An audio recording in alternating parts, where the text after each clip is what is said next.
మన భారత యువతని అవమానిస్తుండు.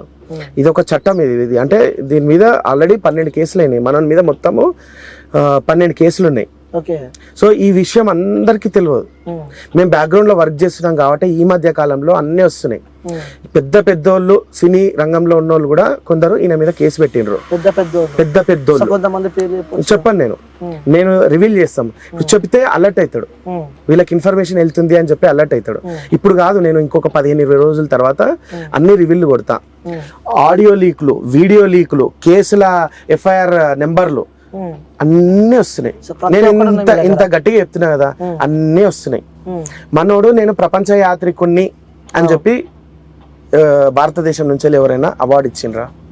ప్రపంచ యాత్రికుడు అని అంటే ఏదో PhDలా అదొక పదం ఉంది, ఆ పదాన్ని నాకు సన్మానించారు అన్నట్టు వాడు పెట్టుకుండు. యూట్యూబ్ ఛానల్ పేరు ప్రపంచ యాత్రికుడు, నేను ప్రపంచ యాత్రికుడిని అనేసి. ఇప్పుడు ఈయన ప్రపంచం తిరుగుకుంటా భారతదేశం యువతకి ఏం ఇన్ఫర్మేషన్ ఇస్తుండో, ఎట్లా ఇస్తుండో. ప్రతి దేశంలో ఒక ఆడదాన్ని బిక్నీ లేపించి, ఇప్పుడు బయాసన్ని యాదవ్ ఒక తమిళ అతన్ని తీసుకొని పోతే నీకేం అవసరం రా వాంతో, మీ ఇద్దరు ఒకరినొకరు పెళ్లి చేసుకున్నావు అనేసి ఇన్ని మాటలు అన్నాడు. మరి ఇప్పుడు నువ్వు వీళ్ళని అంటున్నావు, ఓకే, నాకు సంబంధం లేదు, వీళ్ళెవరో నాకు తెలియదు. ఇప్పుడు బయాసన్ని యాదవ్ చర్య ఎవరో నాకు తెలియదు. ఇప్పుడు నేను అంటున్నా నా సొంతంగా నేను అంటున్నా నేను. మరి నువ్వు ప్రతి దేశంలో ఒక ఆడదాంతో తిరుగుతున్నావు కదా, నీకేం అవసరం? వాళ్ళని వదిలే నీ మొహం చూపించచ్చు కదా, టోపీ తీసి చూపించచ్చు కదా. సో నేను నా ఎలిగేషన్ ఇది. ఫ్యాన్స్ ఎట్లా రియాక్ట్ అయినా నాకేం ప్రాబ్లం లేదు. కామెంట్లు పట్టించుకునేటోని అయితే యూట్యూబ్ లో ఇన్ని రోజులు, ఇన్స్టాగ్రామ్ లో ఇన్ని రోజులు ఉండేటోని కాదు. సో వాళ్ళు కో యూట్యూబర్స్. ఇప్పుడు నా పక్కన చంద ఎట్లుంటాడు, నీ పక్కన వీళ్ళు ఎట్లున్నారు, కో యూట్యూబర్స్ ఒకరికొకరు సహకరించుకుంటా వాళ్ళు వెళ్తుండ్రు అనమాట. సో వీళ్ళను డైరెక్ట్ వీళ్ళు గేస్, వీళ్ళు పెళ్లి చేసుకున్నారు అనేసి చెప్పి thumbnails పెట్టి వీడియోలలో కూర్చొని మాట్లాడినావు. నువ్వేం ప్రపంచం తిరుగుకుంటా, ఫ్లైట్ లో తిరుగుకుంటా కూర్చొని మాట్లాడినావు. 8 లక్షలు వచ్చినాయి. బయాసన్ని యాదవ్ ఓపెన్ ఛాలెంజ్ చేసిండు. నేను నీ మీద చేసిన ఫస్ట్ స్టార్ట్ చేసింది వీడు నాన్ వేస్ట్ కి రెవెన్యూ ఎక్కువ వస్తుంది. ఎట్లా జనరేట్ అవుతుంది అంటే మన అందరి ఇండియన్ యాడ్సెన్స్, మన ఉంది దుబాయ్ యాడ్సెన్స్. ఈ విషయం నీ ఛానల్లో ఫస్ట్ చెప్తున్నా. ఈ విషయం ఎవరికి తెలియదు. నాన్ వేసిన యూట్యూబ్ ఛానల్ కి యాడ్ సెన్స్ ఎక్కడి నుంచి వచ్చింది అనేసి అంటే దుబాయ్ లో బ్యాంక్ అకౌంట్ ఓపెన్ చేసి అక్కడ దానికి టైఅప్ చేసి దుబాయ్ యాడ్ సెన్స్ పెట్టిండు. కాబట్టి మనకు ₹1 వస్తే వానికి 3 నుంచి 5 రూపాయలు వస్తాయి. అందుకే 30 లక్షలు, 40 లక్షలు, 50 లక్షల రెవెన్యూ అనేది జనరేట్ అవుతుంది. సో మన ఇండియాకి రెవెన్యూ తక్కువ వస్తుంది. దుబాయ్ యాడ్సెన్స్ అని చెప్పి మీకు ఎలా తెలిసింది అన్న? నా దగ్గర అన్ని ప్రూఫ్లు ఉన్నాయి అన్న. ఇది అన్ని ప్రూఫ్ ఉన్న తర్వాతనే నేను ఒక స్టాండ్ తీసుకొని మన ఏదో చెప్పేసినామా అయిపోయిందా, తర్వాత 4 కొరుక్కున్నామా, ఈ టైప్ కాదు, అన్ని ఉన్నాయి. సో ఏమన్నా ఎప్పుడు తేలాలి అనేసి అంటే ఓపెన్ డిబేట్ పెట్టుకుందాం. మన హైదరాబాద్ కి కానీ లేకపోతే మన సొంత ఊర్లో భీమ్లీకి కానీ రమ్మను. ఆయన సొంతూరు భీమ్లీకి రమ్మను. 100 మంది బౌన్సర్లను పెట్టుకొని రమ్మను. లేదా నేను ప్రొవైడ్ చేయమంటే నేను ప్రొవైడ్ చేస్తా. ఇప్పుడు బ్రెజిల్ లో ఉన్నాడు, నేను బిజినెస్ ఫ్లైట్ టికెట్ వేస్తా ఈ వారం రోజులల్లా. యాక్చువల్ బయాసన్ని యాదవ్ వేస్తా అన్నాడు. నేను నాకు బయాసన్ని యాదవ్ కి నాకు సంబంధం లేదు. బయాసన్ని యాదవ్ వేయని వేయకపోయి అది వాళ్ళిద్దరు కొట్లాడుకో, నాకు సంబంధం లేదు. ఇది నా ఫ్రెష్ టాపిక్, నాది వేరేది ఉంది, నా వర్షన్ వేరే ఉంది. ఇలా ఆయన వేయనే వేయకపోని, ఆయన మాట వినని నాకు పోని, నేను వేస్తా. ఈ వారంలో వేస్తా.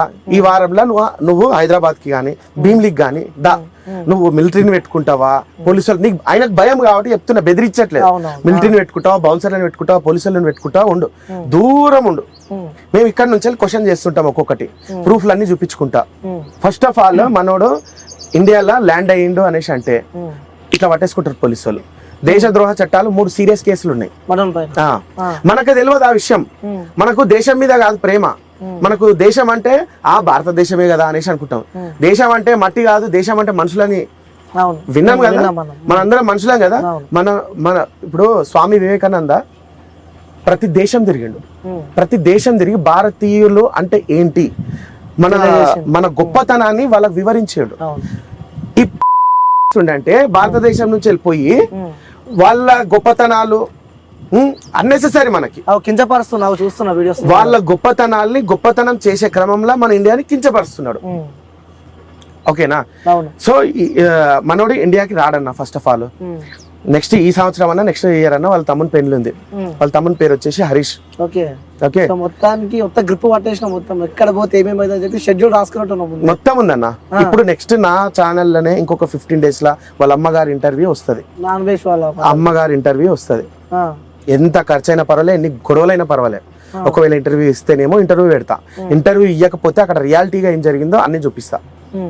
నువ్వు ఫారెన్ లో ఉన్నావు, నువ్వు చదువుకోనికనో ఏదో దేశాలు తిరగనికలో అమ్మాయిల కోసమో పోయినావు, మీ తమ్ముందో అన్నదో పెళ్ళి ఉంది, వస్తావా రావా? 100% వస్తా. నాన్ వేషన్ వాళ్ళ అమ్మ చచ్చిపోయినా నాన్ వేషన్ ఇండియాకి రాడు పక్కా అంటారు. 100% డామ్ షూర్. నువ్వు 7 కంటే ఆడికి లేదా ఏమైనా అగ్రిమెంట్ తెచ్చుకుంటా అంటే ఒక భయం ఏం లేదు. అగ్రిమెంట్ తెచ్చుకుంటా అంటే అగ్రిమెంట్ రాసిస్తాను, నువ్వు రికార్డ్ చేసుకోకపో ఒక 1000 రూపాయలు బాండ్ పేపర్ మీద నేను ఇట్లా మాట్లాడుతున్నా, దీనికి నేను కట్టుబడి ఉంటా అని చెప్తా. 2 సంవత్సరాలు టైం ఇస్తాను, నాన్ వేషన్కి వస్తాడేమో చూద్దాం. రాడు అన్న కేసులు చాలా స్ట్రాంగ్ ఉన్నాయన్న. ఏం చేయలేకపోతున్నావు, ఏం చేస్తారన్న నాకు అర్థం కాదు. ఇప్పుడు ఒక అమ్మాయిని ప్రెగ్నెంట్ చేసి ఇండియన్స్ తప్పించుకొని పోయిన నాన్ వేష్ తర్వాత బయట దేశాలలో నాకు ఎట్లనో బంకులల్లో గాడగిడ వేస్తే గవే పైసలు వస్తాయి అని చెప్పి మనోడు పీజీ చేసిండు. సో మనోనుకున్న నాలెడ్జ్ తో ఒక కెమెరాతో రికార్డ్ స్టార్ట్ చేసిండు. దానికి ఒక ఐడియాలజీ ఆలోచించి నాకు వ్యూస్ ఎట్లా వస్తాయి, కాంట్రవర్సీ స్టార్ట్ చేస్తా అనేసి ఫస్ట్ వీడియోలు మనకి 10,000 30,000 40,000 50,000 సబ్స్క్రైబర్స్ ఉన్నప్పుడు ఉమా అనే ట్రావెలర్ మీద అడ్డమైన అబాండాలు వేసి కాంట్రవర్సీ చేసిండు.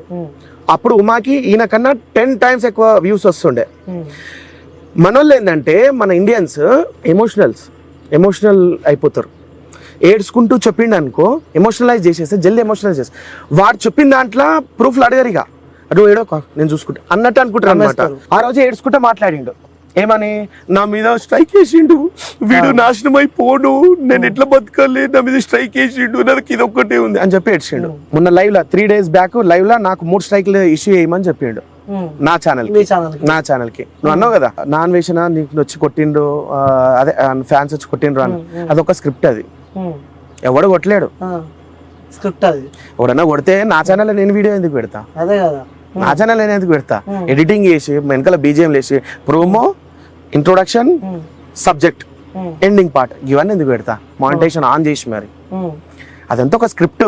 వీళ్ళ ఫ్యాన్స్ ఎవరైతే ఉన్నారో పైచాచిక ఆనందం పొందుతుండ్రు కాబట్టి వీళ్ళు పొందని అని చెప్పి ఒక సంతోషమైన ఎంటర్టైన్మెంట్ పర్పస్. అరే విజ్జు నేను కామెంట్ తీసుకున్నా, ఓకే ఎంజాయ్. నెక్స్ట్ వీడియోలో చెప్పిన అసలు ఏంటంటే వీళ్ళు కొట్టడం కాదు, కొట్టరు, వీళ్ళందరూ ఇండివిజువల్ సబ్స్క్రైబర్స్, అందరు ఒక గ్రూప్ ఒక స్టేట్ లో ఉన్నట్టు ఉండరు. ఇప్పుడు ఈ ఏరియా మొత్తం నాన్ వేషన్ ఫ్యాన్స్ అన్నట్టు ఉండరు. అందులో ఆ రూమ్ కాడ ఒకడు ఆడొకడు ఈడొకడు ఉంటారు, ఎవరికి కాంటాక్ట్ ఉంటుంది. నేను కొడతాం రా ఫ్యాన్స్ వచ్చి కొడతాను అంటే అది కాని పని అనమాట.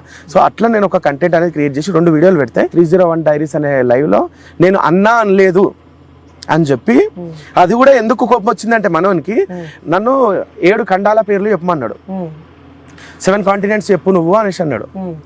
7 continents దాకా ఎందుకు, నువ్వు పీజీ చేసినావా 7 tables చెప్పు అని నేను అన్నా. మనోని కాలేదు. ఇప్పుడు మనకి ఏంది, నేను అడిగితే నువ్వు చెప్పాలి, నేను పని చేస్తే నువ్వు నవ్వాలి, నేను పని చేస్తే ఈడు నవ్వాలి, నువ్వు డిగ్రేడ్ అవ్వాలి, ఈ ఇంటెన్షన్ లో చిన్న చూపు కావాలని అనుకుంటాడు. మరి నేను పిచ్చి, మరి నేను కూడా వేస్తా కదా, నేను గట్టిగానే పంచులు వేస్తాను కదా. 7 continents దాకా ఎందుకు, ఏడే ఎక్కం చెప్పు నువ్వు అంటే, అది కాదు అరవకు పాయింట్స్ మాట్లాడుకున్నా, కట్ చేసి వెళ్ళిపోయాడు, భయపడ్డాడు. అర్థమవుతుందా? ఆ తర్వాత మళ్ళీ నన్ను కట్ చేసి 301 Diaries మళ్ళీ నన్ను లైవ్ లోకి తీసుకుంటే విజ్జు గౌడ్కి ఉన్నది వీడియో ఉన్నది, మీకు ప్రూఫ్ నేను పెడతా కావాలంటే. విజ్జు గౌడ్కి 3 strikes లేవని చెప్పిండు. ఒకప్పుడు మరి నువ్వు ఇన్ని కదరా నువ్వు అన్వేష్గా, ఎంసీఎన్ వల్ల సోలో క్రియేటర్స్ అందరు నష్టపోతున్నారు, ఆ ఎంసీఎన్ అనేది బ్యాన్ అవ్వాలి, దానివల్ల మనకు వ్యూస్ వస్తలేవు, ఈ వ్యూస్ తీసుకుపోయి ఎక్కడో పెట్టి అసలు నాన్ సెన్స్ సబ్జెక్ట్ తెలుసా వాడు చెప్పింది, జనాలకు తెలియక తెలుసా. మీది ఒక సిఎంఎస్ ఛానల్, ఇప్పుడు ఎంసీఎన్ పడిపోయింది, సిఎంఎస్ ఛానల్ మీద. ఇప్పుడు అసలు ఎంసీఎన్ ఏం చేస్తుంది తెలుసా మీకు, వాళ్ళ మన యాడ్సెన్స్ తీసేసి వాళ్ళ యాడ్సెన్స్ పెట్టేసుకొని మనల్ని ఫ్రీ చేసేస్తుంది. ఇట్లా నువ్వు కంటెంట్ క్రియేట్ చేయి, మాకు వీడియో పంపించేసి, మేము ఎడిటింగ్ చేస్తాం, థంబ్నెయిల్ చేస్తాం, దాని మీద SEO చేస్తాం, ఓకే నువ్వు ఫ్రీ ఉండొచ్చు, మేము షెడ్యూల్ టైం టు టైం చేస్తాం. ఏదన్నా స్ట్రైకులు కాపీరైట్ క్లెయిమ్లు వచ్చినా కానీ మేము అక్కడ మాట్లాడేసుకొని నీకు సాల్వ్ చేస్తాం. ఇది ఎంసీఎన్. మనోడు ఏం చెప్పిండు తెలుసా, ఈ ఎంసీఎన్ అనేటోళ్ళు వ్యూస్ అన్ని బయట దేశాల నుంచి వ్యూస్ చూపించేసి మనకు వ్యూస్, వాళ్ళకి వ్యూస్ తెప్పించేసి, వాళ్ళకి రెవెన్యూ తెప్పించేసి, మన సోలో కంటెంట్ క్రియేటర్లకు వ్యూస్ రాకుండా చేస్తుండ్రు అని. నాన్ సెన్స్ సబ్జెక్ట్ తెలుసా, జనాలంతా ఇదే నిజమేమో, అందుకే మనకు వ్యూస్ వస్తలేమేదేమో అనేసి. మరి నేను వాడు చెప్పినప్పటి నుంచి నేను సోలో కంటెంట్ క్రియేటర్గానే వస్తున్నా, నేను ఎదిగినా, నాతో పాటు కొందరు ఎదిగినరు. మరి ఈ ఎర్రిపూకులు అందరూ ఎవరైతే ఉన్నారో వాళ్ళందరూ సపోర్ట్ చేసిన వాళ్ళు, ఎవరికైతే ఆ రోజు 100 సబ్స్క్రైబర్లు 1000 సబ్స్క్రైబర్లు ఉన్నారో వాళ్ళు ఆన్నే ఉన్నారు మళ్ళా. మరి ఇప్పుడు ఎంసీఎన్ అయితే లేదు కదరా బాబు, ఎంసీఎన్ అయితే ఇప్పుడు మొత్తం 99% తగ్గిపోయింది. ఇప్పుడు పెరగాలి కదరా మీకు వ్యూస్, మీకు వ్యూస్ వస్తలేదు. మనోడు ఏంటంటే ఒక సబ్జెక్ట్ కాంట్రవర్సీ క్రియేట్ చేసే ముందు పీజీ చేసిండు కదా, మనకు కొంచెం నాలెడ్జ్ ఉంది, వాడు కాదు కదా ఒక జనాలని ఎలా ఎమోషనలైజ్ చేయాలి అనేది. ఇప్పుడు ఎంసీఎన్ అయిపోయింది, ఇప్పుడు పెయిడ్ ప్రమోషన్స్ వల్ల, బెట్టింగ్ యాప్స్ వల్ల చచ్చిపోతుండ్రు, అయిపోయా బ్లాస్ట్. నేను చెప్పిందంటే తప్పేముంది, వద్దు బెట్టింగ్ యాప్లు వద్దు అని చెప్తా కూడా ఇంత లేదు అట్లానే అంటలేడు. ఈ యూట్యూబర్లు అందరూ దొంగ నా కొడుకులు, వీళ్ళందరూ అందరూ కాదు, మళ్ళీ బయసన్ యాదవ్ గురించి ఒక్కని గురించే మాట్లాడుతున్నా. నేను అంటారు అందరి గురించి మాట్లాడంటున్నా, అందరు చేసిండ్రు కదా. ఏదో హర్షసాయి జోలికి బొమ్మన్, హర్షసాయి ఎంత తీసుకుంటే నేను చెప్తా, లోటస్ 365 కి ఎంత తీసుకుంటా చెప్తా. కాకపోతే నాకు హర్షసాయికి ఒక ర్యాప్ ఉండే ఒకప్పుడు, ఎందుకు అనవసరంగా ఇన్వాల్వ్ చేయడం అని తప్పించి చెప్తారు ఫ్యాన్స్ అందరూ, వ్యూవర్స్ అందరూ ఇంటర్వ్యూ ఎంత తీసుకున్నారు. నేను ఎందుకు ఇన్ఫర్మేషన్ ఇవ్వాలి బ్రో, నా దగ్గర పక్కా ప్రూఫ్లు ఉండగా నేను తీసుకుని అయితే పక్కా. లోటస్ 365 చేసిండు, పారీ మ్యాచ్ చేసిండు. లోటస్ 365 నా ఏజెన్సీ నుంచి పోయింది, అంటే నాకు ఒక హెడ్ ఉంది, హెడ్ ఏజెన్సీ నుంచి పోయింది, నా చేతిలోకి ఏం పోలేదు, నా మీద ఒక పెద్ద హెడ్ ఉంది, ఆ పెద్ద హెడ్ నుంచి పోయింది. సరే ఎస్టిమేషన్ ఎంత? సరే నేను డైరెక్ట్ చెప్పను, ఇండైరెక్ట్ చెప్తా. 83.5 ప్లస్ జిఎస్టీ. ఇక నువ్వు లాక్స్ అనుకుంటావా, క్రోర్స్ అనుకుంటావా, 1000 అనుకుంటావా, నీ ఇష్టం. ఇక నేను చెప్పా ఈ విషయం హర్షసాయి చూసినట్టు నా పేరు ఎందుకు తీసుకుంటారా నాయన అని అనుకుంటారు. 83.5 ప్లస్ జిఎస్టీ. సో మరి హర్షసాయి గురించి మాట్లాడలేకపోతుండు ఎందుకు? హర్షసాయి ఫ్యాన్స్ ఎందుకు? మనకి ఒక గంటకి 3-4 లక్షల వ్యూస్ వస్తాయి. ఎవరికి? నా అన్వేష్కి. గంటకి నాకు 10 లక్షల వ్యూస్ వస్తాయి. ఒక అప్లోడ్ కొట్టిండు అనుకో, పోయి రిపోర్ట్లు కొట్టిరండి, ఆ భయం అట్లీస్ట్ పోకున్నా కానీ నీకు పడిపోతుంది కదా, వ్యూస్ కౌంట్స్ అన్ని పడిపోతాయి, రిపోర్ట్లు వస్తూనే ఉంటాయి కదా, వాళ్ళు భయంతో చెప్పలేదు. ఎందుకు మెయిన్ గా టార్గెట్ బయసన్ యాదవ్ ని మెయిన్ గా టార్గెట్ నాన్ వేషన్ ఎందుకు చేసిండు అంటే క్లియర్ కట్ ఇన్ఫర్మేషన్. ఈ వీడియోతో మీకు అర్థం కావాలి, ఈ వీడియో చూడకపోతే మీరు అర్థమవుతుంది. ఇక ఈ వీడియో మొత్తం చూడుర్రి. ఎందుకు అనేసి అంటే బయసన్ యాదవ్ అనే వ్యక్తి మోటో బ్లాగర్, నెత్తి మీద 2-3 కిలోల అంటే 1.5 కిలో ఉంటుంది హెల్మెట్, గోప్రో, మైక్, అవి ఇవి, లౌడా, లస్సీ, ఇడ ఇంకోటి సన ఉంటుంది, ఇంటర్కామ్ అన్నిటికీ వెయిట్ ఉంటుంది. ఇవి ఒక 3 కిలోలు అయితే మొత్తం కలిపితే, నెత్తి మీద 3 కిలోలు, కింద 7-8 కిలోలు ఉంటుంది సూట్. అది 7-8 కిలోలు వేసుకొని ఆ సూట్ వేసుకుంటే నీకు ఉచ్చగా ఇట్లా నీళ్ళు గారిపోతుంటాయి, ఇట్లా వాటర్ వస్తూనే చెమటలు గారుతూనే ఉంటాయి అన్నమాట. మళ్ళా బైక్ మీద తిరగడం సోకి మనకి ఆయనకున్న క్యాడర్ అది. సో ఈ క్యాడర్లో ఈయనకు ఈ మోటో బ్లాగింగ్ లో నేను కూడా ప్రపంచం తిరుగుతాను.